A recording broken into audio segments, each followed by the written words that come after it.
losing. There's no question about that.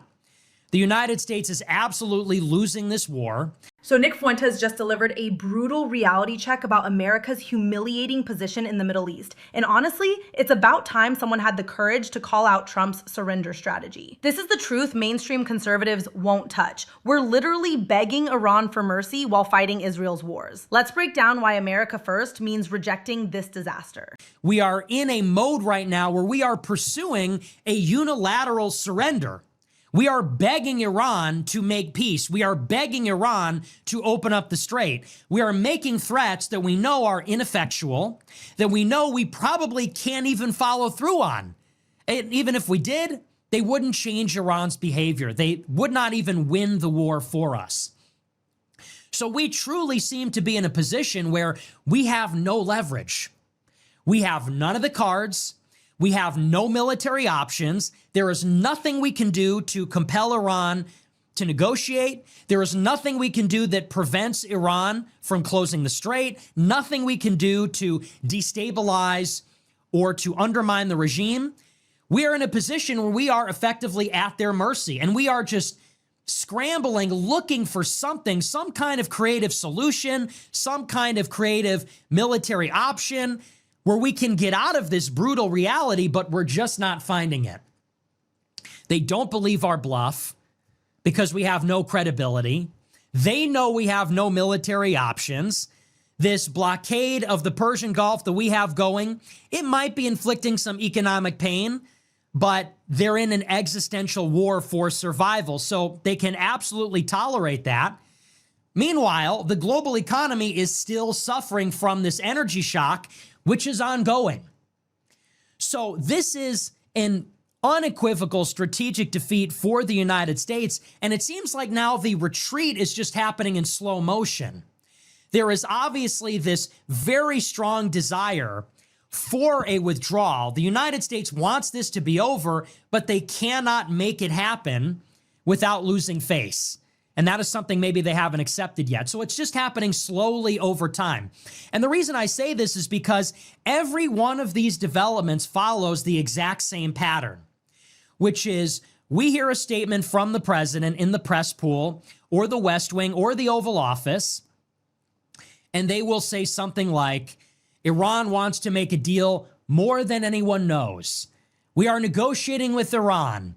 We are in late stages of a deal. A deal is imminent. They have agreed to all of these things in principle or in spirit. This is always how it starts. How many times have we heard that in the past 60 days? I think we've heard it no fewer than 10 times. We get one of these press gaggles where Trump says those words, they want a deal more than anyone knows. They're begging us for an extension so that a deal might possibly happen. They have made concessions on key issues. He doesn't use those words, but that is what is planted in the press. And then inevitably what follows is the Iranian response, which is they will come back and they will continue to say, as they have since the beginning, these are our terms. Take them or leave them. We're going to control the strait. We're not giving up our nuclear program. We're not giving up our missiles. We're not giving up our proxies. We want money and we want you out of here. And that has been their position. That has been their proposal to end the conflict since the conflict started, and it hasn't changed at all. Those have always been the key ingredients. Even since the first ceasefire was promulgated, they said a ceasefire in Lebanon. We want control over the strait and to charge tolls. We're not negotiating over nuclear, and we want U.S. forces to withdraw from the region, whether that's from the bases or at the minimum to pull back the Blue Water Navy that's stationed in the Arabian Sea. That has been Iran's position. Iran doesn't fear our threats because they know we're not fighting for American interests. We're fighting for Israel. When you're the enforcer for a foreign power, instead of pursuing your own national interests, you lose all credibility and leverage. That's exactly what's happening here. And up until this point, going further, Iran has reiterated over and over that the administration is lying about what they are saying. Trump administration says Iran begged for an extension. Iran says never happened. Trump administration says they agreed to give up their nuclear centrifuges. Iran says never happened. And as a matter of fact, we'll never give it up. Trump administration says We are in advanced negotiations, late negotiations. A deal is imminent. Iran says, no, a deal is not imminent. We don't trust you. As a matter of fact, there's not even a basis for negotiations to take place. We don't want to talk anymore. This has been the tempo. This has been the pattern since the very beginning. And I'd like to point out, so these are the critical issues. And I will reiterate, we've talked about this a little bit. Iran is never going to give up control over the strait because that is part of their deterrence against a future U.S. attack. The United States has not achieved any of its strategic objectives in this war. They have not achieved regime change. They have not destroyed Iran's stockpile of highly enriched uranium, have not destroyed Iran's nuclear complex, have not significantly even degraded Iran's missile capability. They have achieved none of these things. If the conflict ends tomorrow, then Washington and Israel must assume that Iran is going to get right back to work, and they already have, rebuilding all these capabilities. The regime will get stronger and more dug in. They're going to dig up the highly enriched uranium. They probably have centrifuges we don't know about, and they will continue enrichment. They will build more drones and missiles. They will solidify their control over the strait. And if Iran is a defiant, revisionist power, maybe permanently or more hostile after this has happened, then that means that this is something the U.S. and Israel are going to want to address down the line. And the way the U.S. and Israel see it is, well, we've weakened them, and now we don't have to worry about them for a little while.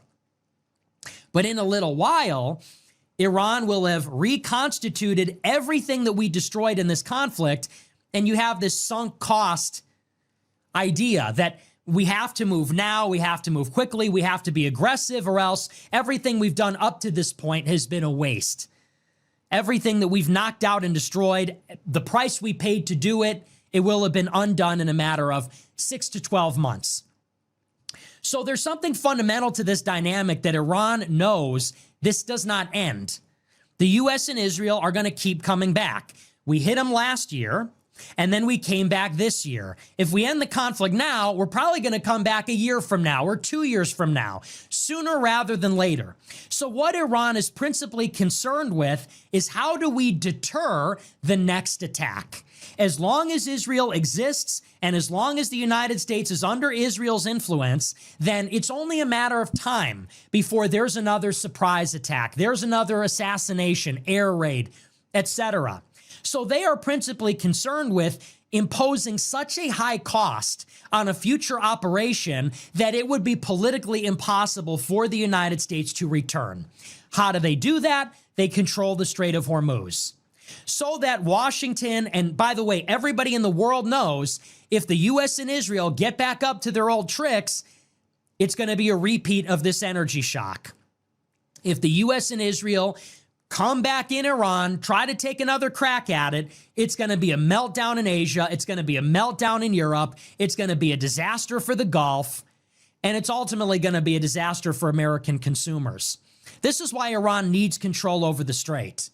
They needed to deter a future attack. And the same goes for their nuclear program. Ultimately, the reason they have fought and sacrificed so much to maintain this nuclear threshold status is because that is their ultimate hedge against a U.S. or Israel attack. What prevents a ground invasion? What prevents even a nuclear strike by Israel or the United States against Iran? It is the possibility that on some timeline, if we cannot invade, if we cannot destroy their stockpile that they have, Iran can make a nuke. They have parity with us, and then they can annihilate Israel or the United States. So they're never giving up that either, because that is also part of their deterrent capability. So we are asking them to do something, give up their nukes, give up the strait, that basically guarantees they will be vulnerable to a future attack, which most likely will be another attempt at regime change. That is why they're never going to do it. By the same token, the United States can never accept anything less than total zero enrichment and getting the strait back, because we ultimately seek regime change in Iran. We ultimately are pursuing a policy of non-proliferation and freedom of navigation in the seas. It sets a terrible precedent on both issues if we throw everything we have at Iran and they're able to effectively change the international order, which is that middle powers, revisionist powers, can get nukes now. And they can just take control of vital waterways now. And what does that have? What consequences will that have for the Strait of Malacca, let's say? Or what consequences does that have for other vital shipping lanes in the Western Hemisphere, in the Indo-Pacific? It's not something that we can actually tolerate either. And so this is why there's going to be an impasse. But I wanted to point something else out, which is, let's say there is a way that the U.S. and Iran could thread the needle. And there's been some talk about ways that we could save face and paper over some of these differences. For example, Iran wants reparations for the war. They say they want to get them by charging a toll in the Strait. Now, the United States can't let Iran charge a toll so they can make money and build more missiles to launch at Israel. It's not something we can tolerate. So what they floated this weekend is they said, well, Iran will have an environmental protection fee that they charge every ship that goes through the Strait. And what that sounds like to me is a technicality. They're going to make money off of it because they have jurisdiction over it. We're going to call it something else so we can pretend it isn't what it really is. And then as far as the highly enriched uranium is concerned, previously we had been demanding that they give all of it over to us, which means U.S. boots on the ground. That means our bureaucrats are in Iran taking the uranium into our military transport planes out of the country. It's something that Iran is never going to accept.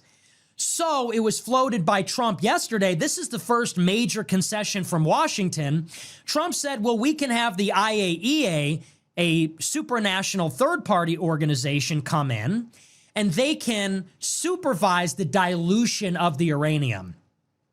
And so Iran's going to give it up, but instead of having Iranians fork it over and load it onto a U.S. cargo plane, which would be humiliating, we're going to have a third-party group, which Iran has cooperated with in the past, and they will oversee Iran diluting the uranium, which they will then keep and probably use for peaceful purposes at Bushehr or store somewhere else. And so these are some of these creative solutions that are being proffered that might bridge the gap, because at this point, I think that Iran wants an end to hostilities, and so does the United States. It's just that it's more urgent for the United States right now. Here is the wild card in this entire arrangement.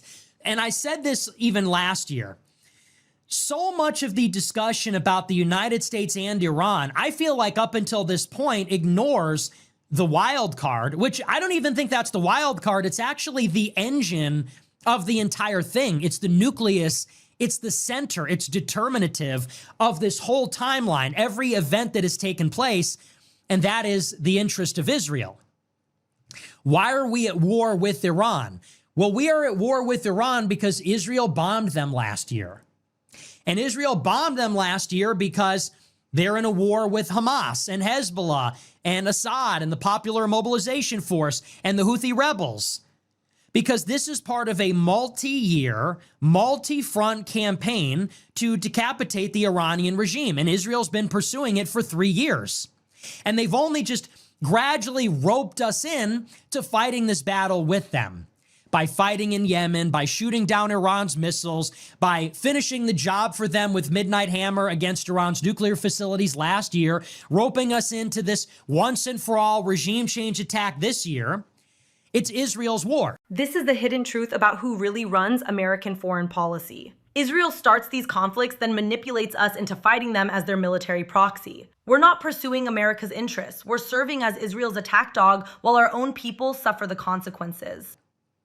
Israel has been the engine of all of it, and they've controlled the tempo, and they've created the provocations. They have been the catalyst and the trigger for all of it.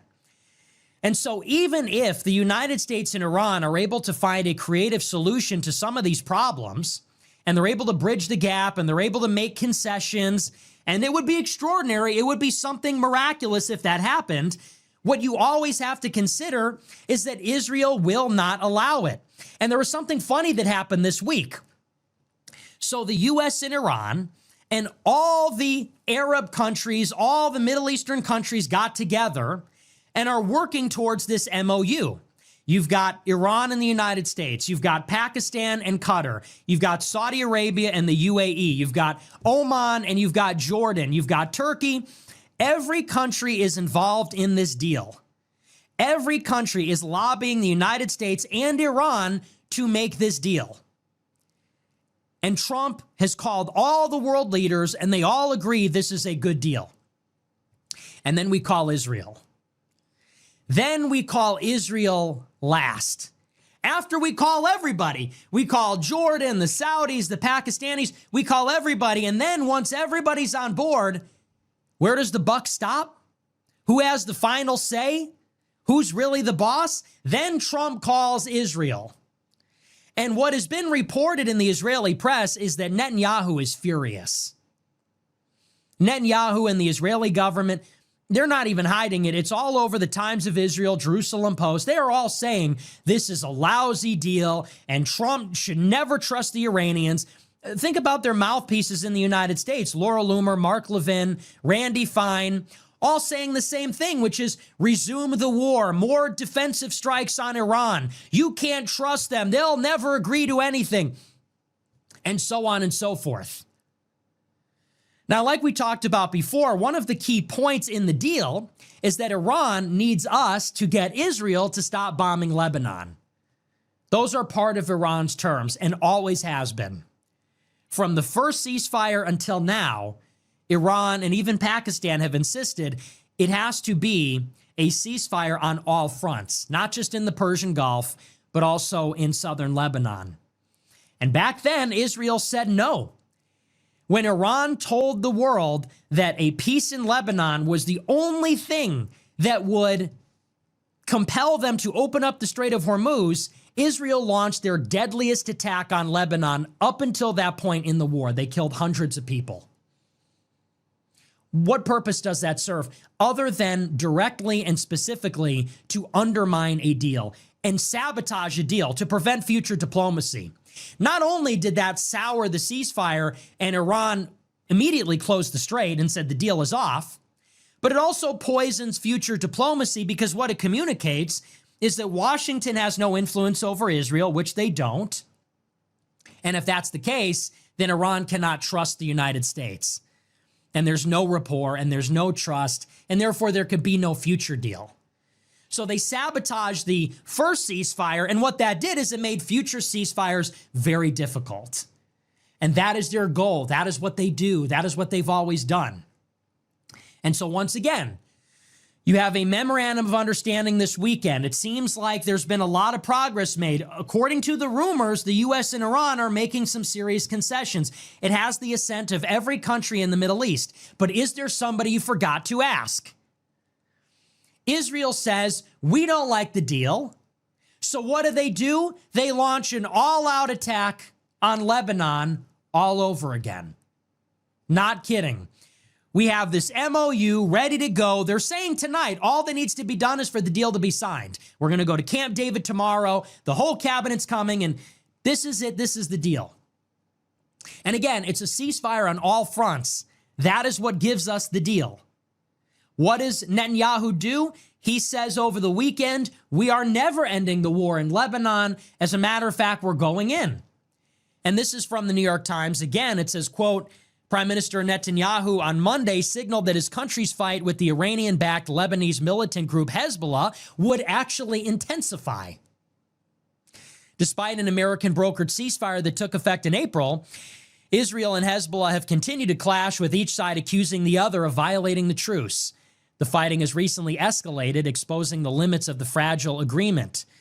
In Mr. Netanyahu's video statement on Monday night, he said the Israeli forces had in recent weeks killed more than 600 Hezbollah militants and indicated the military would intensify the pressure. On Sunday, he said that Mr. Trump had, in a weekend phone call, reaffirmed Israel's right to defend itself against threats on every front, including Lebanon. So this is what we're talking about all the time. And let's just say something very explicit, which is that if Israel did not exist, the US and Iran would have already had a deal by now. They would have had a deal in 2003. They would have had a deal in 2009. They would have had a deal in 2015. They would have had a deal last year. If Israel did not exist, the United States and Iran would not be at war, and wouldn't have been at war for years, maybe for over a decade. Israel is the sole, single, exclusive reason that diplomacy is impossible. And the reason is because, as we've said before, it is Israel's interest that diplomacy does not succeed. Israel does not want peace. They do not want a deal. They do not want Iran to be a non-nuclear, prosperous state. And why is that? Because Iran is a very powerful country, because they're a very big country with a very large population, and they are a very rich country. They have 90 million people, lots of territory, lots of oil. They have a huge middle class. They have great universities, great scientists, and they have a sense of identity. The country is 90% Persian. It's not that diverse. And they have a sense of nationality, a sense of identity, which allows them to stick together. Their society is insular, not trusting of outsiders, meaning it's difficult to infiltrate and subvert. So it's not that Israel fears a nuclear Iran or an Iran armed with missiles or an Iran armed with drones or controlling the strait or anything like that. What Israel will not tolerate is a powerful country in their neighborhood that exists as a rival. They will not tolerate the existence of a rival. Why? Because there are millions of Shiite Muslims across the Middle East, in Syria, in Iraq, in Bahrain, in Saudi's eastern province, in the northwest coast of Yemen. If Iran is a stable, prosperous country, not only are they a hub of power and culture and finance and influence and military strength, but also they project power into other countries. They can influence the affairs in other states. In a word, they are a regional player. They're a regional power. This is what Israel will not tolerate. And it was promulgated in the 1980s. Israel's grand strategy is that they will not accept the existence of powerful Muslim or Arab states in their periphery. This is why they destroyed Syria. This is why they destroyed Iraq. This is why they destroyed Libya. This is why they pacified Egypt, because all of these countries were strong Arab dictatorships with a powerful bureaucracy, a powerful authoritarian state, a big military, allied with one another. And Israel could not accept that they would have to contend with rival powers. So their preference is to destabilize those countries. Their preference is to dismember those countries, turn them into statelets. They want to break them apart. They want to degrade and weaken them so that they will be under the control of Israel rather than exerting influence on the region or Israel itself. So they have had Iran in their sights for decades, and they want to destroy Iran. This is why Iran has nukes. This is why Iran has missiles. This is why Iran has its network of proxies, because they are in a power struggle for regional dominance with Israel. If it were up to us, we would make a deal with Iran. And we would say, look, we can give you every guarantee. We don't want to fight you. We don't want to invade you. You don't threaten us at all. We are threatened now by China and to a lesser extent Russia, and we're preoccupied with things in our own hemisphere. Ever since, let's say, 2014, when the Donbass war started and the Crimean annexation happened, the United States could have went to Iran and said, look, the Middle East is not even the most important theater of war for us anymore. And we would have given Iran guarantees, sanctions relief. They would have given up their nuclear arsenal if they did not have to worry about Israel armed to the teeth with F-35s and nuclear missiles waiting to undermine and destroy their country. And we could have had a deal with them. They would have balanced with Saudi Arabia. They could have had collective security, economic interdependence with their neighbors, and it would not have even been a problem. And we could have solved it last year. We could have solved it this year. But every single time we meet at the negotiating table with Iran, it is always Israel behind the scenes that is sabotaging the process, leaking the details of the discussions, trying to poison pill the deal by creating their own red lines about what they are willing to accept, creating provocations, antagonizing Iran, harassing them, conducting operations inside their territory, like cyber attacks, assassinations of civilian officials, industrial sabotage. They've done it for years. And so you cannot understand the current conflict or where it's going or the trajectory without understanding that we would not even be here if it wasn't for Israel. He's explaining Israel's Yinon plan, their strategy to fragment and weaken every powerful Middle Eastern state. Syria, Iraq, Libya, all destroyed to maintain Israeli regional hegemony. This is geopolitical analysis mainstream pundits are terrified to discuss, but it explains everything about our endless wars. So ask yourself, where are we going? We were not in a war with Iran a year and a half ago. And 5 years before that, we were in a deal with Iran. And 5 years before that, we had actually a working relationship with Iran on this deal. But what got us to this point? It was this concerted effort over the long term by Israel to poison this relationship so that after a period of 10, 15 years, our only option increasingly is war. In 2015, 2013, we had a lot of options about how we wanted to go about this. But every step down this path has narrowed the field of possibilities. And so after Trump ripped up the deal, we had fewer options. And after he killed Qasem Soleimani, we had even fewer options. And after Israel engaged in their industrial sabotage and assassinations in the early 2020s, fewer options after that. And after they assassinated 7 IRGC commanders in Syria in 24, and after they killed the leader of Hamas, Ismail Haniyeh, in Tehran, fewer options after that, and fewer options after Midnight Hammer, and fewer options after this. And it's all pointing in one direction, which is they want a full-scale war.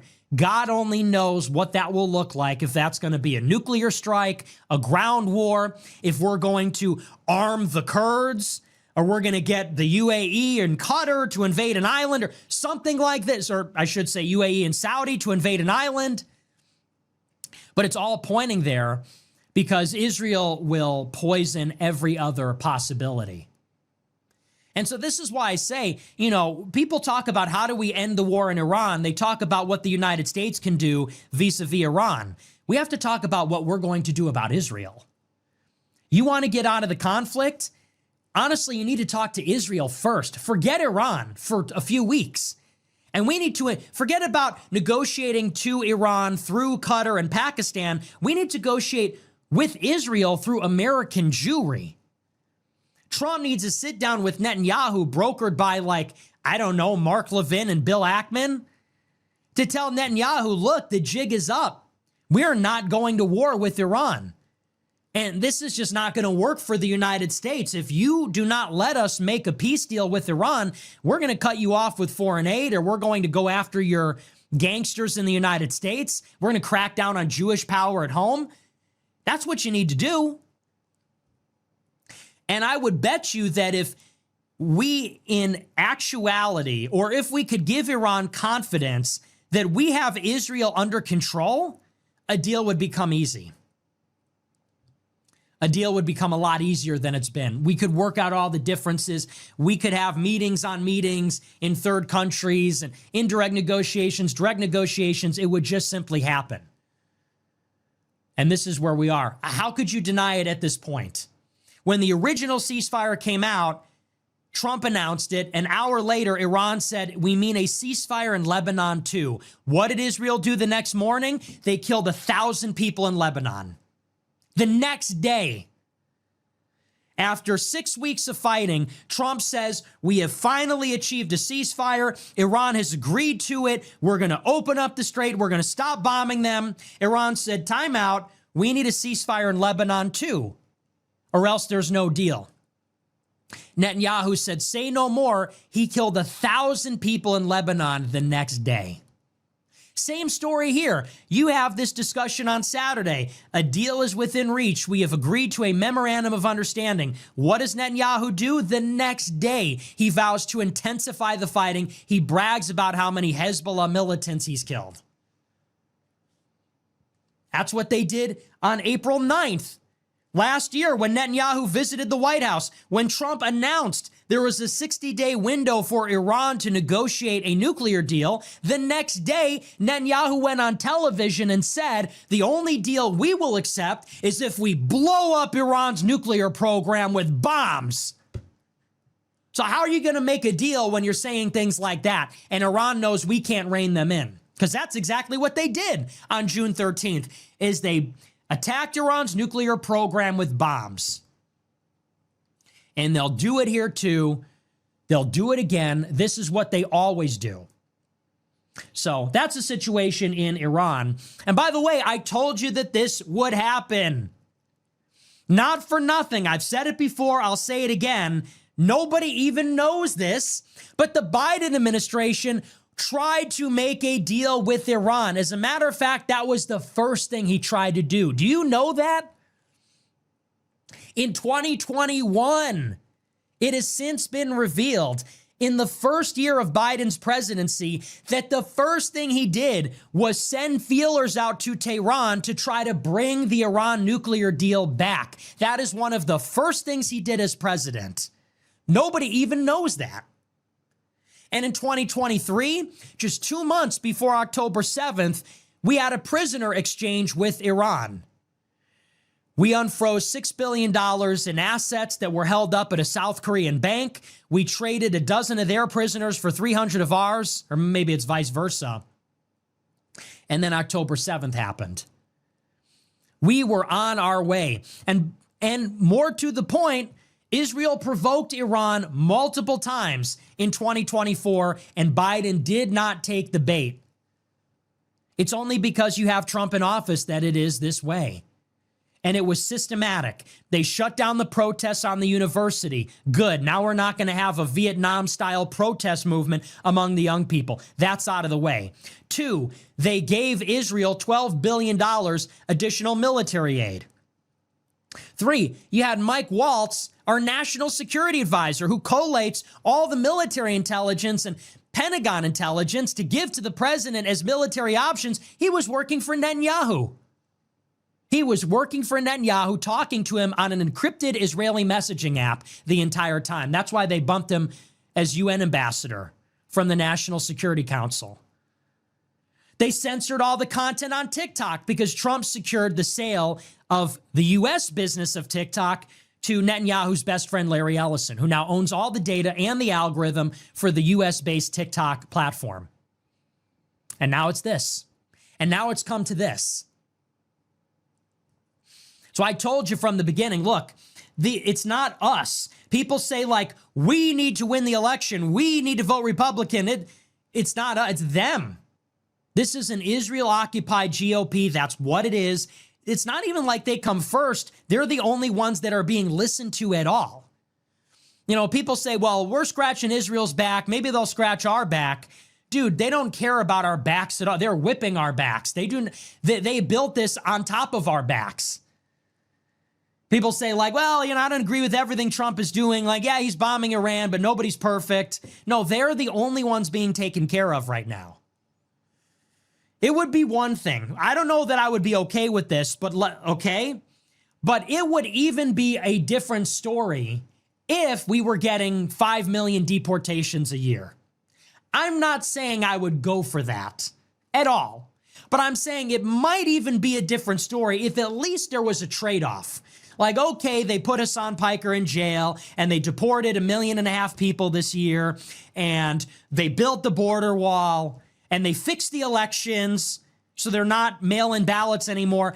If we had something to show for it, meaningful reform, you might say, well, in the grand scheme of things, if this is the last time we do this, maybe it's worth it. I don't know that I'd go for that, but I'm saying maybe that'd be a different story. It's not even that. It's not even like, we give a couple of them, we give a couple to us. It's like, no, it's everything for them, nothing for us. It's all about bombing Iran. We don't care how high the gas prices get. We don't care how low the favorability gets. We don't care how low the approval rating goes. We were talking about cutting the deficit. Now they want a $1.5 trillion military budget to bomb Iran more. It's all them, nothing for us. And this is the problem with these Jews, is they just get greedy. I don't think that anybody would even necessarily have an issue. It wouldn't have gotten to this point if they were a humble interest group among others. And again, not defending that, thinking out loud here. I don't know that there would be this mass red pilling and antipathy towards Israel and Jews if they were just a quiet little interest group among other interest groups and they won some and they lost some. But think about how fucking egregious it is. I'm not saying that's okay. I'm saying it's so out of control. It's so one-sided that it is absolutely intolerable. It's 100% them, 0% us. They get everything, we get nothing. They got greedy. They take and they take. They don't want to do anything for us. And then they're surprised when people say burn down the GOP. Well, what does the GOP do? What is it there to do? What is its existence for other than to enrich powerful pro-Israel Jews? That's all it does. That's all it does is appoint Jewish attorneys and prosecutors that let Israeli nationals off the hook. They let them do insider trading. They let them get away with everything. They fight their wars. They fire their enemies. They denaturalize their enemies. That's what it does. So that's why I say burn the GOP to the ground. Fuck the GOP and this administration and everybody in it. Marco Rubio, J.D. Vance, Kristi Noem, Pete Hegseth, Trump, all these people. This is why I'm so in favor of, look, I don't like the Democrats, but they are the only ones that can punish the Republicans. People talk about let's primary the Republicans. Not going to work. Not going to work. You want to know why? There's 435 Republicans in Congress. Well, not really. There's 217 or 18. 53 Republicans in the Senate, 26, 27 Republican governors.